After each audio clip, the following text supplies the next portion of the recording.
hadratin nabiyil mustafa Muhammad Rasulullah sallallahu alaihi wasallam wa ala alihi wa ashabi zurriyyati wa ahli baiti wa likafatil anbiya'i wal mursalin thumma ila arwahi abaina wa ummahatina wa qarabatina wa ahli baitina wa asatidatina wa ila arwahil muslimina wal muslimat min masyarikil ardi ila magharibiha wa khususan li ruh Yahya bin Sarab An-Nawawi nafa'na ulumahu fid dunya wal akhirah. Kita hadiahkan Al-Fatihah untuk diri kita. Semoga Allah Subhanahu wa taala mudahkan urusan dan Allah lapangkan rezeki, Allah sampaikan segala hajat dan cita-cita, dan Allah baguskan, Allah solehkan, Allah baikkan keturunan kita. Dan yang sakit semoga diberikan kesembuhan oleh Allah Subhanahu wa taala. Yang lama menikah belum juga punya anak, semoga Allah cepatkan berikan karunia anak, amin ya rabbal alamin. Bikiramil Fatihah. A'udzubillahi minasyaitonirrajim. Bismillahirrahmanirrahim. Alhamdulillahirabbil alamin arrahmanir rahim maliki yaumiddin. Iyyaka na'budu wa iyyaka nasta'in. Shiratal mustaqim shiratal ladzina an'amta 'alaihim ghairil maghdubi 'alaihim waladdallin. Amin. Rabbi israh li sadri wa yassir li amri wahlul 'uqdatam min lisani yafqahu qawli. Allahumma anfa'na bima 'allamtana wa 'allimna ma yanfa'una wa zidna ilman. Nawaitu ta'limal muta'allim al-ibadah wal istighfar wa ta'ala. Assalamualaikum warahmatullahi wabarakatuh. Alhamdulillah wa syukrulillah wassalatu wassalamu ala rasulillah Muhammadin ibni Abdillah wa ala alihi wa sahbihi wa mawalah. Qala Allah ta'ala bil Qur'anil Karim, a'udzu billahi minasyaitonir rajim. Bismillahirrahmanirrahim. Qul huwallahu ahad, Allahus samad, lam yalid wa lam yulad wa lam yakul lahu kufuwan ahad. Masuk kita pada hadis nomor 20 dalam bab sabar, kitab Riyadhus Shalihin, masih bersumber dari Anas radhiyallahu anhu. Kemarin kita telah membicarakan tentang sedikit biografi Anas. Sekarang kita bicara tentang ibunya, Ummu Sulaim. Nama ibunya Anas bin Malik ini adalah Ummu Sulaim. Saya akan menceritakan sedikit tentang Ummu Sulaim supaya memudahkan kita memahami hadis yang akan kita pelajari pagi ini sebagai pengantar dalam bab sabarnya. Ummu Sulaim ini dulu menikah dengan Malik bin Nadir, lalu mendapatkan seorang anak bernama Anas bin Malik. Kemudian dia masuk Islam. Setelah dia masuk Islam, diislamkanlah pula Anas tadi. Dia pun bercerai dengan suaminya. Akhirnya beliau dilamar oleh Abu Talhah. Abu Talhah ini cukup kaya. Dia menawarkan mahar yang sangat tinggi kepada Ummu Sulaim. Ummu Sulaim kok cantik juga orangnya. Bukti cantiknya tak lama dia janda kan gitu. Bukti cantik itu. Tak lama dia janda dilamar.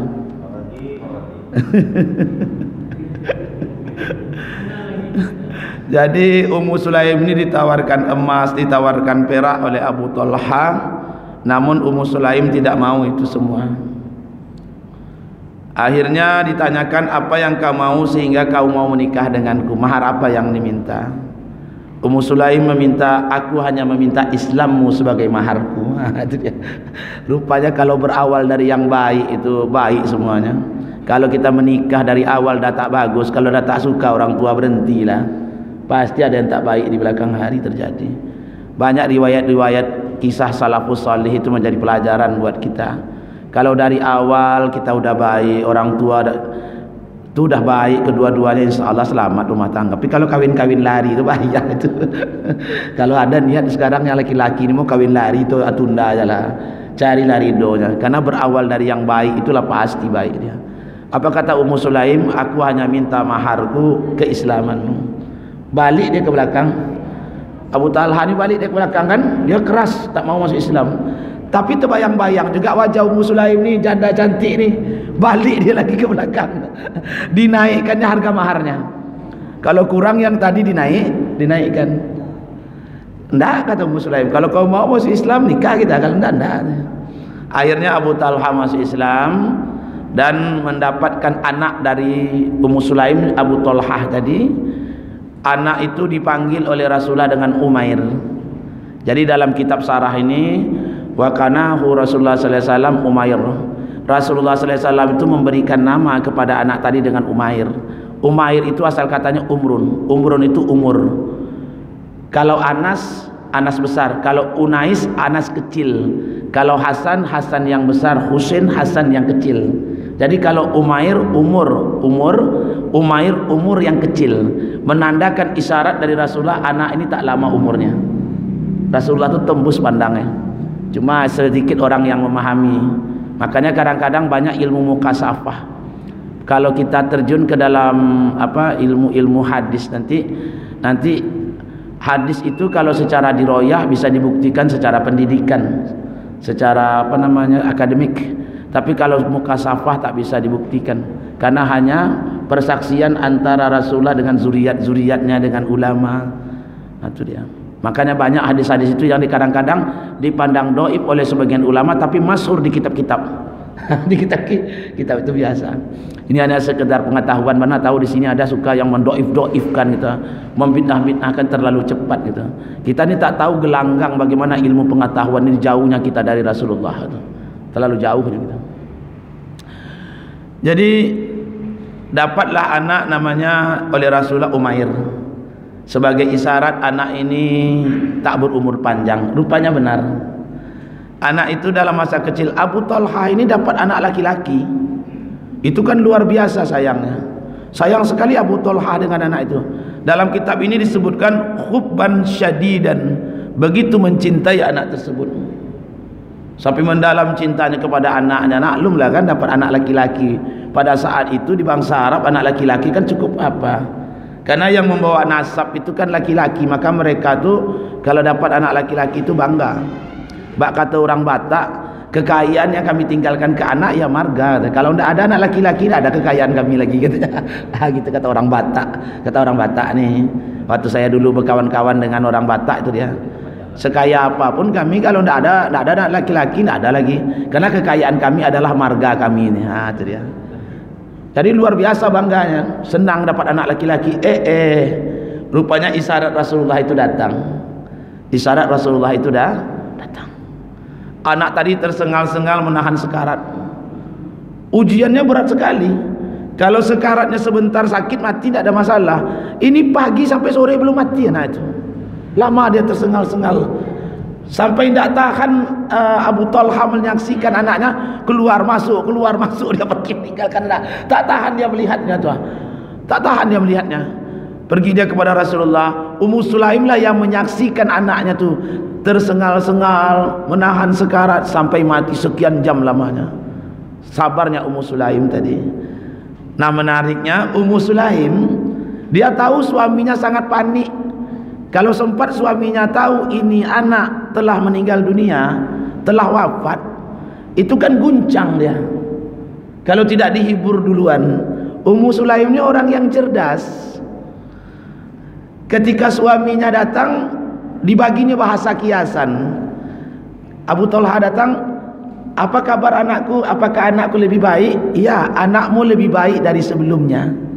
Bahasa kiasan. Kalau sebelumnya dia menggigil menahan sakit, sekarang tak menggigil lagi. Udah mati anak tu. Bahasanya, oh lebih baik dari yang tadi katanya. Lalu dihidangkannya makan suaminya tadi Abu Talha.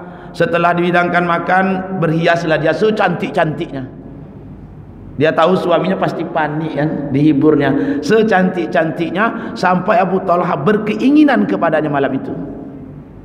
Sampai sudah selesai semuanya, sudah makan dia, sudah selesai hajatnya kepada istrinya, baru disampaikannya. Bagaimanakah pendapatmu wahai Abu Talha, seandainya satu kaum meminjamkan sesuatu kepada kaum yang lain, lalu suatu saat dia meminta pinjamannya kembali, apakah boleh kaum itu menolaknya? Oh tak boleh. Bersabarlah wahai Abu Talha, sesungguhnya Allah telah mengambil anakmu.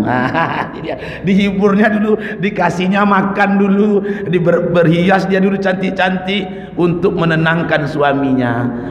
Inilah kisah yang akan kita bahas, kesabaran Abu Talha dan kesabaran Ummu Sulaim ketika Allah mengujinya mengambil anak tercintanya. Ini dia bersumber dari Anas.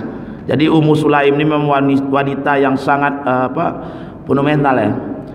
Sampai mas kawinnya pun harus dengan masuk Islamnya suaminya. Dari Anas radhiyallahu anhu, dia bercerita,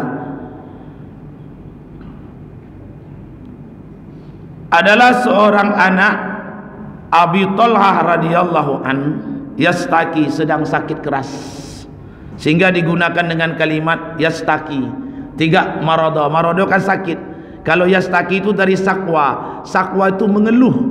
Kalau orang sakit terlalu berat, aduh ya Allah gitu kan, sehingga digunakan kalimat yastaki gitu.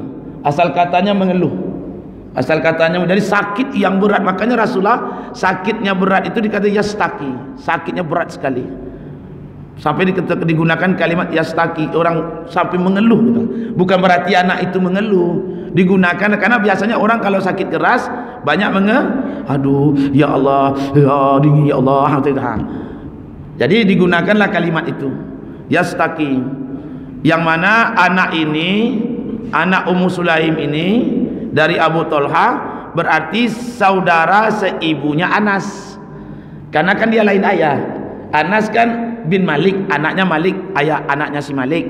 Kalau Umair adalah anak Abu Thalhah, berarti dia saudara seibu. Jadi Anas ini menceritakan tentang keadaan keluarganya. Nah, ini dia. Adalah anak, artinya saudara seibunya, yang mana anak dari Abu Thalhah dari ibunya Ummu Sulaim radhiyallahu an yastaki, sakit keras. Faharaja Abu Thalhah, lalu Abu Thalhah keluar, tak tahan menengok anaknya, keluarlah dia. Rupanya ketika Abu Thalhah keluar, atas kicuhnya. Inyo terkicuh, inyo poi, anak poi. Terkicuhnya. Fa kharaja Abu Thalhah, lalu Abu Thalhah keluar, fa qubidas sabiyyu, anak itu pun digenggam. Biasa digunakan kalimat kalau diwafatkan itu dalam bentuk kubidah, digenggam, karena kinayah Allah mengambil apa yang dimilikinya kembali. Qabado itu asal katanya menggenggam itu, menggenggam. Jadi digambarkan dalam bentuk seperti itu. Faqubida sabiyu, lalu digenggam anak itu. Artinya apa? Anak itu diambil kembali, diwafatkan anak tersebut. Makanya dalam membaca bahasa Arab itu memang tak bisa pakai kamusnya, apalagi memahami hadis pakai terjemah-terjemah memang tak mau dia. Saya pribadi saja mengajar pondok pakai sarah, belajar ada pakai sarah. Apalagi anak-anak kemarin sore tak pandai baca kitab kuning tu, langsung kembali kepada hebat kali lah kawan-kawan tu. Tak bisa, mana bisa. Ada bahasa-bahasanya tu, ada ilmunya. Faqubidas sabiyyu, lalu anak tadi diwafatkan. Falamma raja'a Abu Thalhata, tatkala Abu Thalhah kembali ke rumahnya, qala, yang namanya anak kesayangan kan, apalagi itu anak pertama dia dengan Ummu Sulaim, seorang perempuan yang sangat dicintainya. Sama saya dulu waktu baru menikah dapat anak pertama, kebetulan terlambat pula. Itu pulang kerja kan langsung nanya anak tuh, apalagi kalau sakit. Sama waktu anak saya sunat, itu saya waktu tinggalkan dia kan agak berdarah sedikit. Pulang saya dari sini tuh cepat-cepat naik Honda tuh, masuk pintu assalamualaikum, macam mana anak, langsung itu. Begitu pula lah Abu Thalhah ini tadi. Abu Thalhah tadi ketika dia masuk rumah, ma fa'ala ibni, apa yang dilakukan oleh anakku? Qalat Ummu Sulaim, Ummu Sulaim berkata, huwa askanu makana, dia lebih tenang dari sebelumnya. lah lama anak tu kini lah tenang-tenang saja dia. Pandai Ummu Sulaim ini. Faqarabat lahul asya, kalau kalimatnya al-asya berarti makan malam, kalau isya berarti solat isya. Makanya di Arab Saudi itu ada satu daerah, orang-orang di Saudi itu suka bersedekah makanan. Jadi orang Saudi itu menyebut asya adalah makan malam yang disedekahkan untuk nama orang tua. Dipanggil orang tua makan, di syuting nih kan, biar tahu orang tuh, jangan sosok fanatik juga, orang lain baca buku juga nih. Jadi di Arab Saudi itu ada satu daerah, daerah Hisya itu, saya baca kitab Abdul Al-Illa bin Husin Al-Arfaj, itu ada satu daerah yang mana menjadi kebiasaan di kampung itu mereka menghidangkan makan asak, makan malam untuk kedua orang tua. Asaulil walidaini namanya. Jadi bukan di Indonesia aja, di sana pun ada. Orang tuanya telah meninggal dunia, dihidangkanlah makan malam untuk orang tuanya. Tapi kata orang bid'ah, Ustaz biar aja lah, surga kan tak punya inyo no. Kita semuanya mencari salah.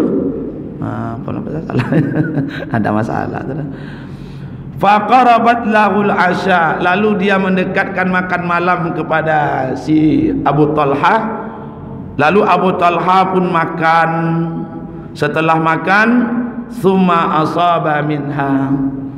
Kemudian Abu Talha pun karena hatinya dah tenang, timbul pikirannya tentu dah mulai pelong.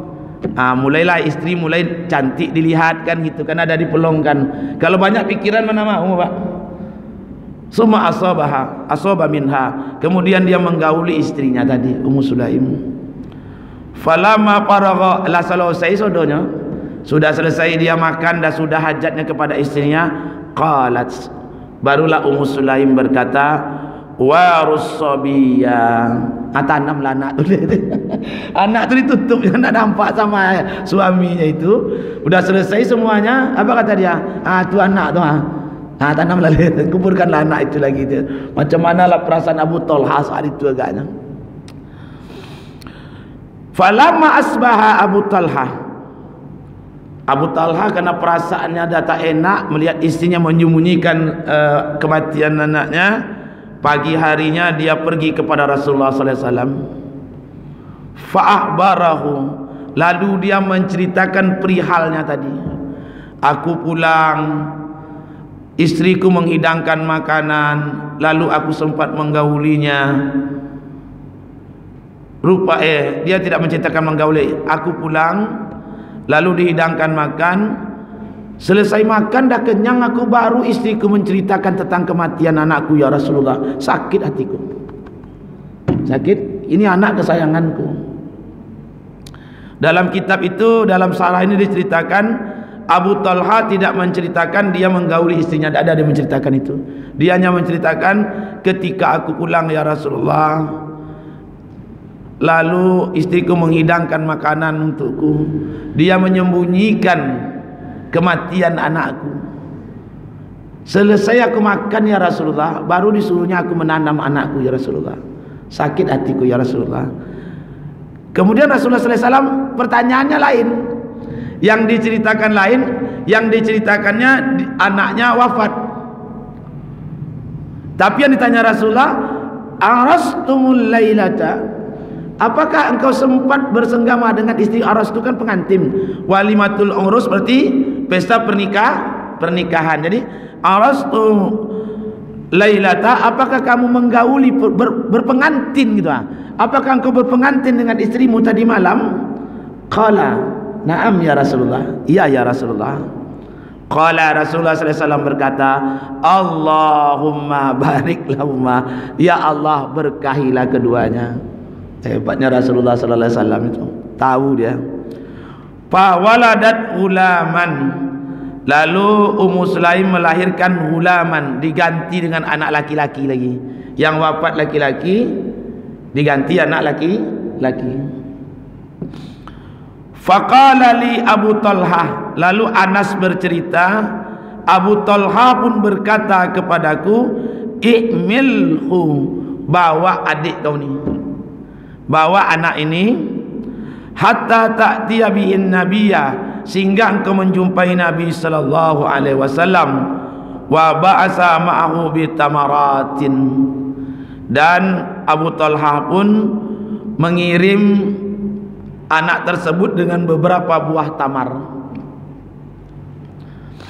Faqala, saat sesampainya Anas tadi kepada Rasulullah, Rasulullah sallallahu alaihi wasallam bertanya, ama'ahu syai'un, apakah ada sesuatu bersama anak ini? Maksudnya apakah orang tuanya mengirim sesuatu? Itunya. Qala, Anas berkata, na'am, iya ya Rasulullah, tamarat, beberapa biji tamar. Fa'aghadhahan Nabi sallallahu alaihi wasallam, lalu Rasulullah sallallahu alaihi wasallam mengambil kurma tadi, lalu dia mengunyah, wa madaghahu, mengunyah-ngunyah. Kemudian setelah lumar, sudah hancur, summa akhadhaha, kemudian Rasulullah mengambil kurma yang dikunyahnya tadi, min fihi, dari mulutnya, faja'alaha fi fihi sobi, lalu dia masukkan, dia suapkan ke mulut anak tersebut, summa hannakahu, kemudian dia tahnik, dia gosokkan langit-langitnya, wasamahu Abdullah, dan memberi nama anak tersebut dengan Abdullah. Hadis ini dalam riwayat muttafaqun alaih, Bukhari dan Muslim. Dalam riwayat Bukhari, hanya Bukhari saja, kalau yang pertama tadi riwayat Bukhari dan Muslim. Dalam riwayat Bukhari saja, qala Ibnu Uyainah, berkata Ibnu Uyainah ini Sufyan bin Uyainah, kawan Imam Malik dari kalangan tabi'in. Jadi setelah Abdullah ini besar, dia menikah, punya anak dia.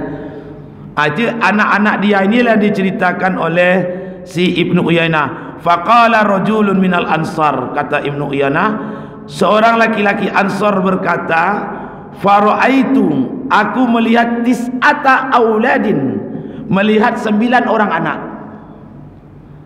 Jadi saking berkahnya anak yang didoakan oleh Rasulullah sallallahu alaihi wasallam tadi, setelah dia besar, dia menikah, mendapatkan 9 orang anak. Ke-9-9-nya kullahum, boleh dibaca kullahum, boleh dibaca kulluhum. Kalau kullahum maknanya adalah dia menjumpai seluruh ke-9 orang tersebut, bukan sebagiannya, semuanya dijumpai 9 orang tadi, anak dari Abdullah yang lahir dari ketika Abu Talha menggaul istrinya waktu menghadapi ujian kematian anak tersebut.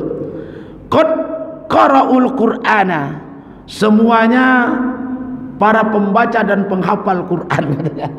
Itu cerita Sufyan bin Uyainah itu, saking berkahnya.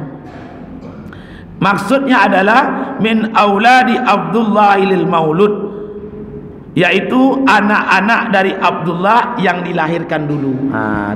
Seluruhnya anak-anaknya yang 9 orang tadi, dengan doa Rasulullah SAW mendapatkan keberkahan, semuanya para penghafal Quran. Riwayat yang lain menyebutkan wa fi riwayat Muslim, di Muslimin, dan dalam suatu riwayat Muslim, tadi itu riwayat Bukhari, ini riwayat Muslim, mata ibnu li Abi Talha, telah mati anak laki-laki Abu Talha dari ibunya Ummu Sulaim.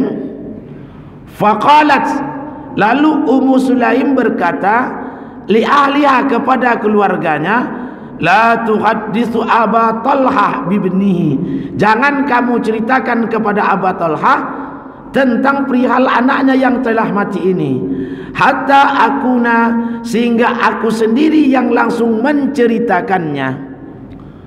Faja'a, maka ketika Abu Talha datang, faqarrabat ilaihi asya'an, lalu dia menghidangkan, mendekatkan kepada Abu Talha asya'an, makan malam.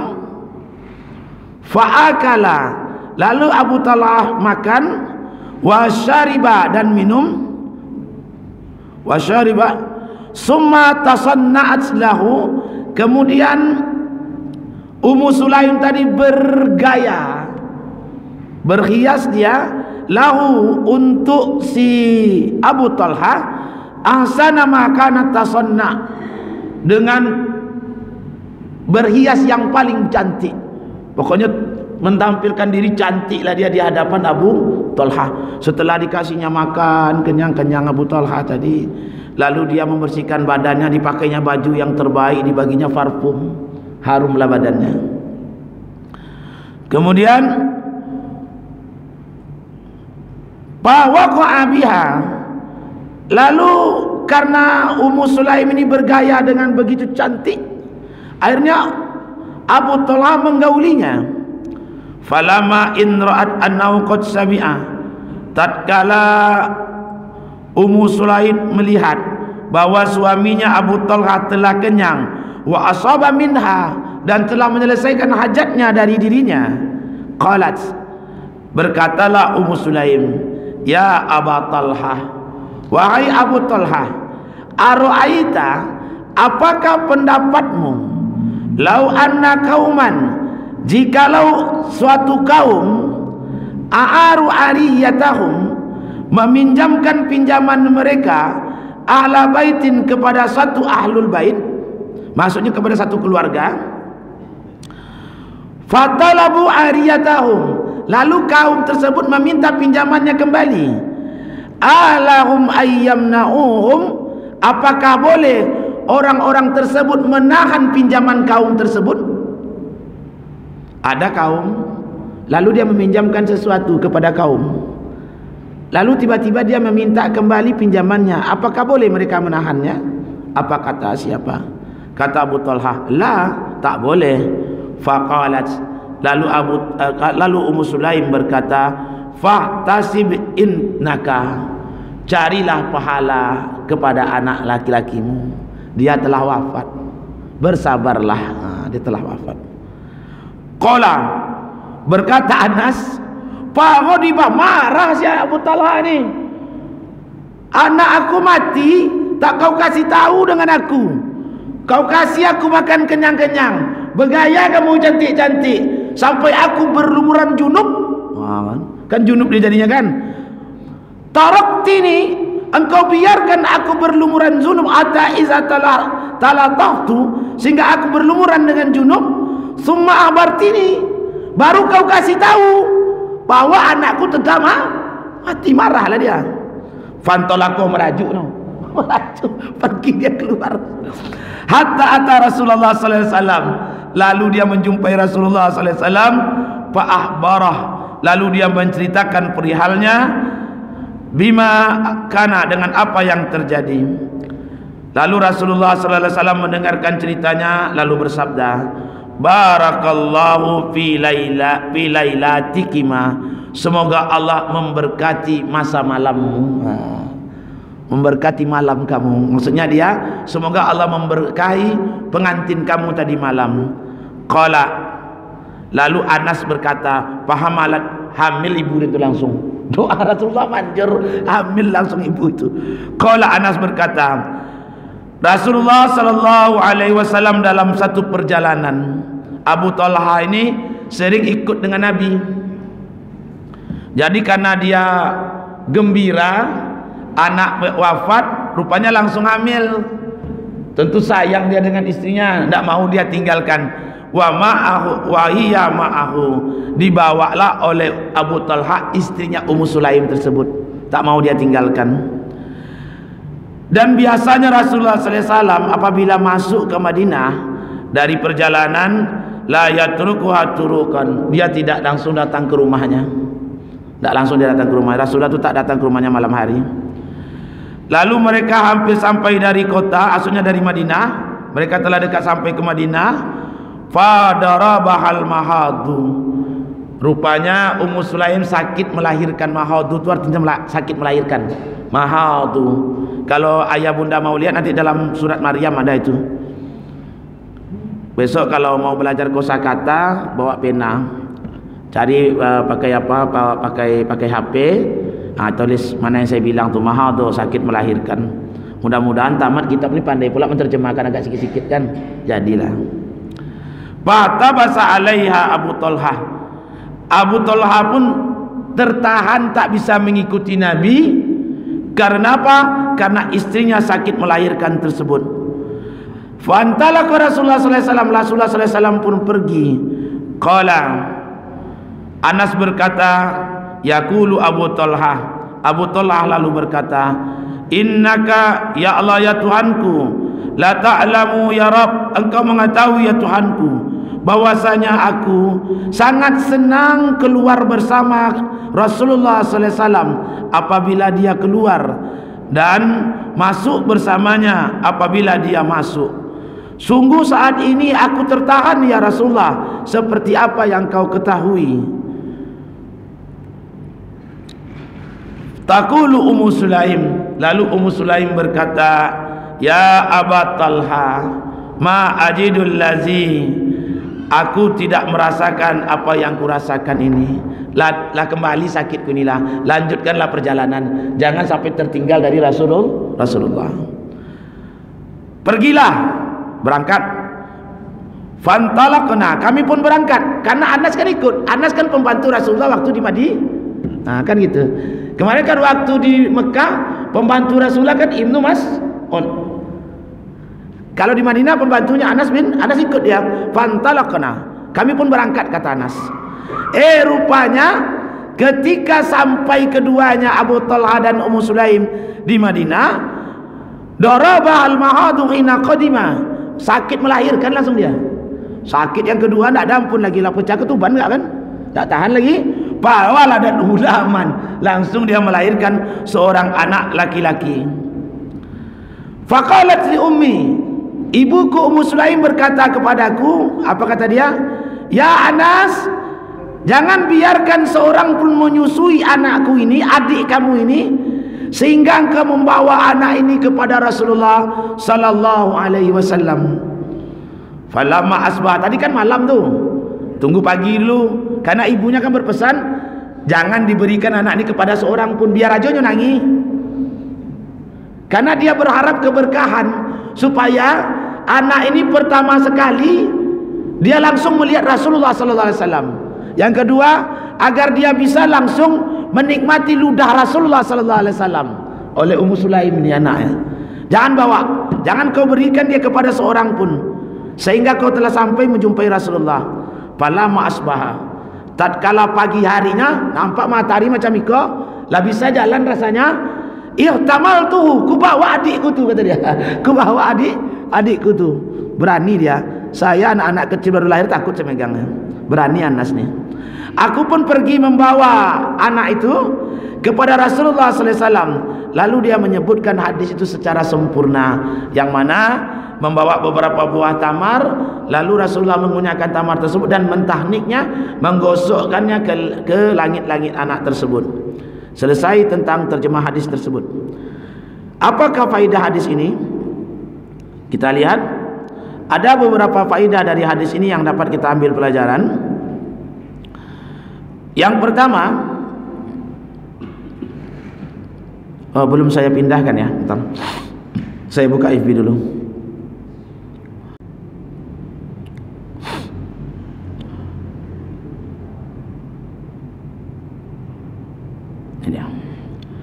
Pelajaran yang dapat kita ambil dari hadis yang baru kita bacakan tadi adalah, yang pertama, kesabaran Ummu Sulaim atas kematian anaknya yang patut dijadikan contoh. Betapa sabarnya itu. Kalau ibu saya bercerita, saya kan adik saya yang nomor 4 dah wafat tuh, kecelakaan, ditabrak. Itu ujian kematian anak jauh lebih berat dari ujian kematian suami. Ibu saya, ayah saya kan udah mati juga. Berat, nah. Sangat berat sekali. Tapi Ummu Sulaim sanggup sabar dia. Sanggup disimpannya. Tak diteleponnya suaminya, tak dicari-carinya. Dia tahu suaminya panik kan. Tak dicarinya, ditunggunya aja suaminya di rumah. Disaksikannya anaknya mati. Kesabaran Ummu Sulaim yang sangat luar biasa ketika Allah mengujinya. Yang kedua,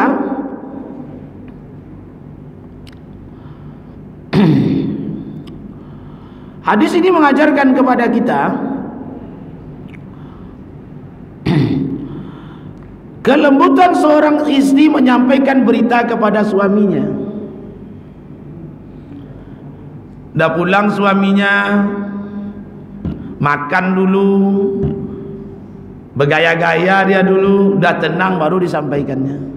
Terkadang-kadang suami ini dari rumah, dari luar, pulang ke rumah bawa masalah banyak. Kadang-kadang istri nak mengerti, baru pulang baru Apa masih banyak esko pula bang sebanyak yang tadi juga. Macam mana lah dek, hari hujan abang yang bongak alasan hari ini kan bertambah stres lah suami itu. Tapi Ummu Sulaim cerdas dia, tahu dia suaminya kalut keluar dari luar pulang ke rumah, diselesaikan dulu. Bahkan ada seorang suami itu bisa kelahi dengan tetangga gara-gara istri. Baru pulang dia Haji Hasim, suaminya halus pengen ngopi le, langsung sampaikan, bang, anak awak kelahi dengan anak orang tu tadi bang.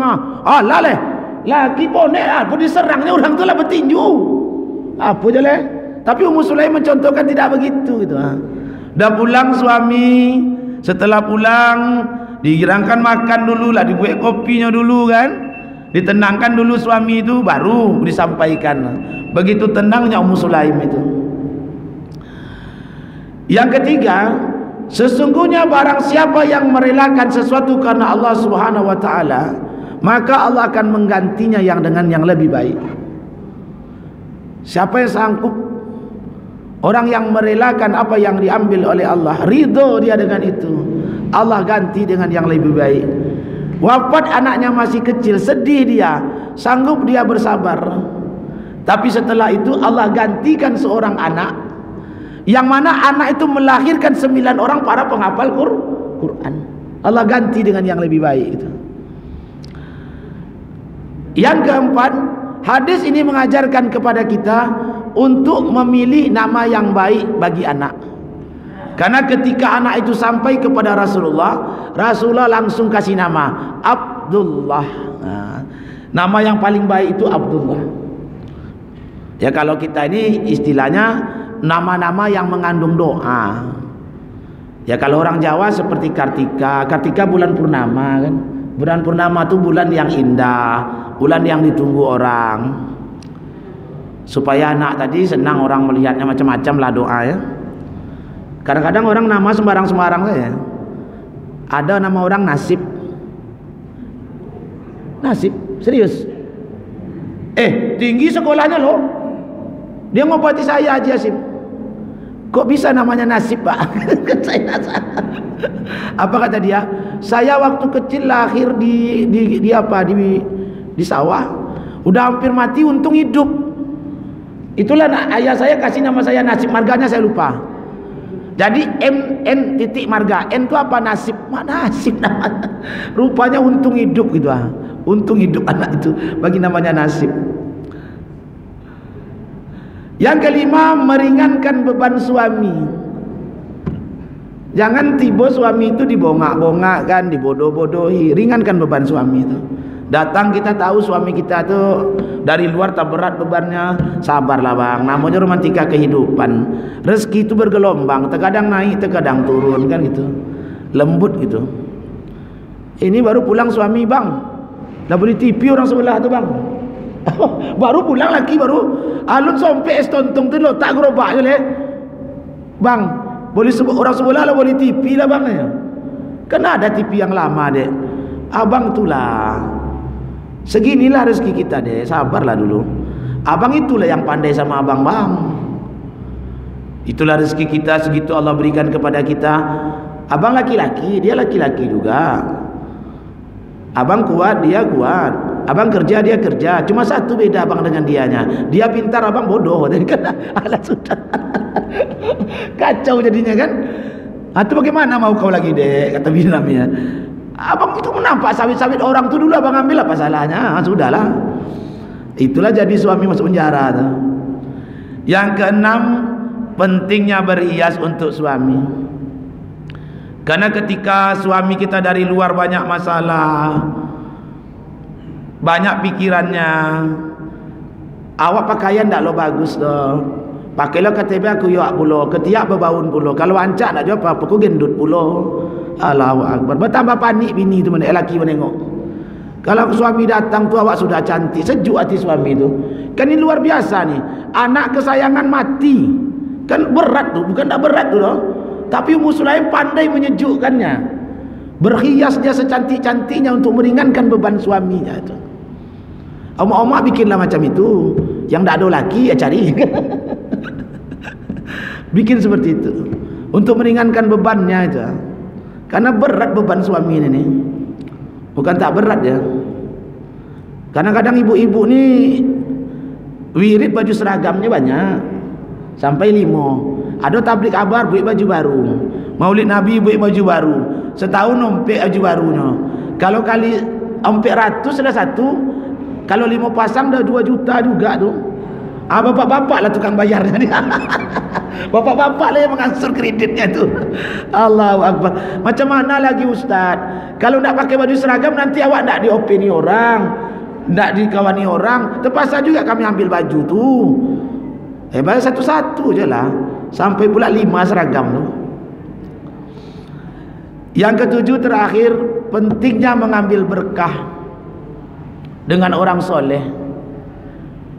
Kalau dia akan mengambil berkah adalah anak itu dibawakan kepada Rasulullah untuk didoakan. Kalau di Indonesia Pak Malin lah dipanggil, kalau di Jawa Pak Kiai, minta doanya, minta berkahnya.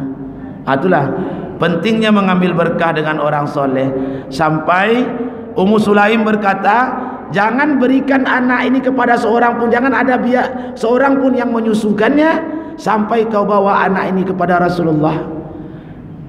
Lalu dia bawakan kurma agar kurma ini dimakan oleh Rasulullah, dan menjadi yang pertama sekali masuk ke perut anaknya adalah ludah Rasulullah sallallahu alaihi wasallam. Mengambil berkah itu.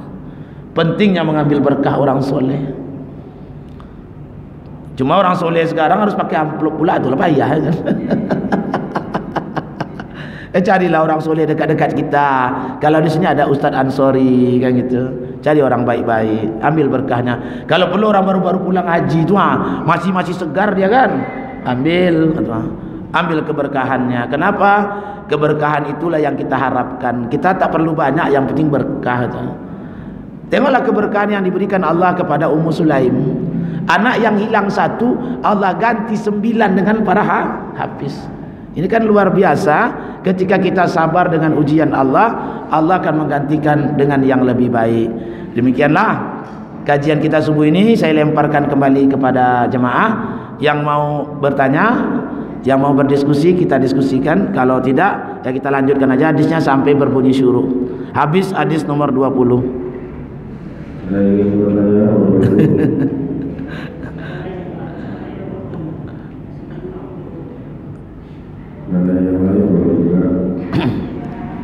Tidak ada kan? Okay. Mas kawin itu boleh bentuknya sesuatu yang berharga, seperti Ummu Sulaim menikah dengan masuk Islamnya Abu Talha. Ada sahabat yang menikah, seorang perempuan menikah, aku mau menikah. Lalu apa maharmu yang bisa kau berikan? Ada tak cincin, ada tak sendal? Miskin sekali dia. Apa kata perempuan tadi? Ajarkan aku ayat Al-Quran, ajarkan aku membaca Al-Quran, ku jadikan itu maharmu. Boleh dia. Disinilah ulama mengambil bolehnya seorang guru mengajarkan ilmu-ilmu agama, mengajar ngaji, lalu mengambil upah dari mengajar ngaji tersebut. Dari sinilah dia mengambil. Kenapa? Karena mahar itu kan sesuatu yang berharga, sesuatu yang sesuatu yang ada nilainya gitu. Berarti seakan-akan upah guru ngaji itulah yang dijadikan mahar untuk perempuan tersebut. Itulah kira-kira gambarannya. Maka jangan heran setelah itu Umar bin Khattab menggaji seluruh orang-orang yang bersangkut paut dengan agamanya. Semua digaji oleh Umar. Di masa Rasulullah tidak. Di masa Umar seluruh itu digaji. Di masa Utsman lebih hebat lagi. Tentara-tentara yang tak bisa berperang dipensiunkan. Pakai duit pensiun bang. Di masa Utsman bin Affan. Ya, orang-orang yang menjaga pasar digaji, orang-orang yang berkait-kait dengan agama digaji oleh Umar bin Khattab.